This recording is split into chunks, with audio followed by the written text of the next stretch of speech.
অনেকটা ভয় ধরিয়ে দিয়েছিল বাংলাদেশের মেয়েরা যে ম্যাচে সাউথ কোরিয়ার মতো দলের বিপক্ষে 1-0 গোলে লিড নিয়ে শেষ পর্যন্ত 6-1 ব্যবধানে হারতে হলো। তারপর বাংলাদেশকে খানিকটা সময় অপেক্ষা করতে হলো। সেই অপেক্ষার ফল শেষ পর্যন্ত বাংলাদেশের জন্য অন্ততপক্ষে মধুর হয়েছে। Bangladesh under-20 AFC Asian কোয়ালিফায়ার্সে qualify করে গেছে। সেরা 3 রানার্স আপের ভেতরে একটা তারা হতে পেরেছে এবং আন্ডার-20 এই টুর্নামেন্টে পরের বছর থাইল্যান্ডে 1 থেকে 18 এপ্রিল যে টুর্নামেন্টটা হবে সেই জায়গায় বাংলাদেশ 12 দলের একটা, এই ব্যাপারটুকু নিশ্চিত হয়েছে। সাউথ কোরিয়ার সঙ্গে বাংলাদেশের যে ভয়টা ছিল সে ভয়টা শেষ পর্যন্ত সত্যি হয়েছে। বাংলাদেশ শুরুতে অবশ্য অভাবনীয় একটা স্টার্ট পেয়ে গিয়েছিল, বাংলাদেশ 1-0 গোলে এগিয়ে গিয়েছিল। যদিও এরপরে বাস্তবতার সঙ্গে বাংলাদেশের পরিচয়, সাউথ কোরিয়া সমতায় ফিরল, 1-1 শেষ হলো ফার্স্ট হাফ। বাংলাদেশের সুযোগ তখনও ছিল, কিন্তু সেকেন্ড হাফে সাউথ কোরিয়া তাদের শক্তি দেখিয়েছে এবং বাংলাদেশ ক্রমেই আরও বেশি কোণঠাসা হয়ে গেছে। বসুন্ধরা টিস্যু, অশুদ্ধতার বিরুদ্ধে এক বিন্দুও ছাড় নয়। ইনফ্যাক্ট বাংলাদেশ যখন পঞ্চম গোলটা হজম করলো তখন আফিদারা যেভাবে মাটিতে লুটিয়ে পড়লেন সেটা অনেককেই হয়তো এমন একটা শঙ্কার ভেতরে ফেলে দিয়েছিল যে বাংলাদেশ বোধহয় এখান থেকে খুব বেশি দূর আর আগাতে পারবে না। কিন্তু বাংলাদেশের কপাল ভালো, ফার্স্ট দুইটা ম্যাচে বাংলাদেশের যে রেজাল্ট ছিল, স্পেশালি তিমুর লেস্তের সঙ্গে 8-0 গোলের জয়টা বাংলাদেশকে শেষ পর্যন্ত গোল ব্যবধানে এগিয়ে থেকে সেরা 3 রানার্স আপের ভেতরে একটা বানিয়েছে। আর বাংলাদেশ তাই 1 থেকে 18 এপ্রিল যে টুর্নামেন্টটা হবে থাইল্যান্ডে সেই জায়গায় অংশ নিচ্ছে। এই জায়গাতেই ইন্টারেস্টিং ব্যাপারটা, বাংলাদেশ তার ঠিক 1 মাস আগে অর্থাৎ মার্চ মাসের 1 থেকে 21 তারিখ পর্যন্ত অস্ট্রেলিয়ায় এশিয়ান কাপে ন্যাশনাল টিমের অংশগ্রহণ রয়েছে এবং বাংলাদেশ উইমেন্স ন্যাশনাল টিমে যেহেতু অনেকেই এই বয়সভিত্তিক দলগুলোতেও খেলেন এবং ন্যাশনাল টিমেও খেলেন, তাই ওই জায়গায় এখন একটা ছক বাংলাদেশ ফুটবল ফেডারেশনকে মেলাতে হবে। এই আন্ডার-20 স্কোয়াডটাকে আলাদা করতে হবে আর ন্যাশনাল টিমের জন্য আলাদা প্রিপারেশনের ব্যবস্থা করতে হবে। আর এই জায়গায় ওই যে সেটের নিয়ম মিলে যাদের মিলে যাবে, অর্থাৎ মাঝে যে জায়গাটা যারা দু দলেই রিপ্রেজেন্ট করেন তাদের জন্য আবার আলাদা একটা সিস্টেম চালু করতে হবে। পিটার বাটলারের জন্য সম্ভবত এই চ্যালেঞ্জটা আরও বেশি, যদি না বাংলাদেশ ফুটবল ফেডারেশন খুব দ্রুতই এই আন্ডার-20 টিমের জন্য আলাদা কোচ নিয়োগ না দেয়।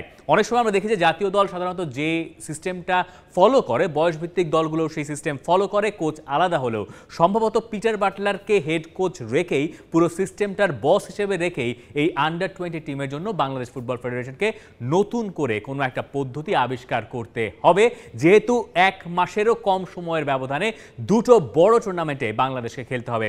আর এখানে বলাই বাহুল্য, এই আন্ডার-20 উইমেন্স এশিয়ান কাপে প্রথমবারের মতো বাংলাদেশ অংশগ্রহণ করতে যাচ্ছে। যেহেতু বাংলাদেশ এরই মধ্যে ন্যাশনাল টিম অর্থাৎ সিনিয়র টিম এশিয়ান কাপে প্রথমবারের মতো অংশগ্রহণ নিশ্চিত করেছে, সেই তুলনায় এই আন্ডার-20 টিমের সাফল্যটা তাই কিছুটা হলেও কম, কিন্তু তারপরও এই বয়সভিত্তিক দলের সাফল্যটা আমাদেরকে বলছে যে বাংলাদেশের উইমেন্স ফুটবল অন্তত পক্ষে যে কক্ষপথে ঘোরাফেরা করছে সেটা সঠিক কক্ষপথ। যদিও সাউথ কোরিয়ার সঙ্গে এই ম্যাচটায় বাংলাদেশের অ্যাপ্রোচ কী ছিল সেটা নিয়ে প্রশ্ন উঠতে পারে। বাংলাদেশকে যেহেতু এশিয়ান কাপে বড় বড় দলগুলোর মুখোমুখি হতে হবে, তাই বাংলাদেশের প্লেয়িং সিস্টেমটা কী হওয়া উচিত সেই আলোচনাটাও এখন উস্কে যেতে পারে। পিটার বাটলার তিনি আগের মতোই হাই লাইন ডিফেন্ডিংটা ব্যবহার করলেন, যেখান থেকে সাউথ কোরিয়া স্পেশালি সেকেন্ড হাফে খুব ভালো মতো এক্সপ্লয়েট করে বাংলাদেশকে ভোগালো। বাংলাদেশ নিশ্চয়ই তাদের চেয়ে অনেক বেশি এগিয়ে থাকা বা শক্তিশালী দলগুলোর বিপক্ষে এই ধরনের ফুটবল বা রিস্ক ওরিয়েন্টেড ফুটবলটা খেলতে চাইবে না। সেই ভাবনার উদ্রেকটা সম্ভবত সাউথ কোরিয়ার আন্ডার-20 টিমের কাছে হেরে বাংলাদেশ কিছুটা হলেও পেয়েছে। এখন বাংলাদেশ যে এই ম্যাচে এগিয়ে গেল সেটা হয়তো বাংলাদেশকে কিছুটা ফলস কনফিডেন্সও দিয়েছিল, যে কারণে বাংলাদেশের অনেকেই হয়তো মনে করেছেন যে না, এই ম্যাচটা অত কঠিন হয়তো হবে না।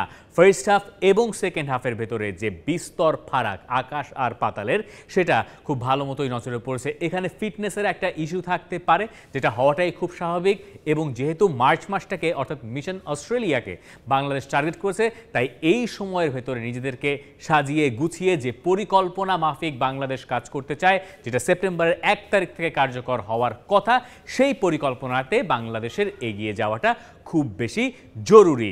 বাংলাদেশের মেয়েরা ফার্স্ট 2টা ম্যাচে যা করেছে, অর্থাৎ তিমুর লেস্তে এবং ফার্স্ট ম্যাচে লাওসের বিপক্ষে, সেটাই শেষ পর্যন্ত বাংলাদেশকে সাহায্য করলো তাদের বড় ব্যবধানের জয়গুলো বাংলাদেশকে সাহায্য করলো কিছুটা হলেও তাদের কপাল। তবে কপাল বাংলাদেশের বহুবার মন্দও গেছে, মন্দ কপাল থেকে বাংলাদেশ যে সফলতার দিকে যাচ্ছে তার পেছনের সৌভাগ্যটুকু বাংলাদেশের বোধহয় দরকারি ছিল।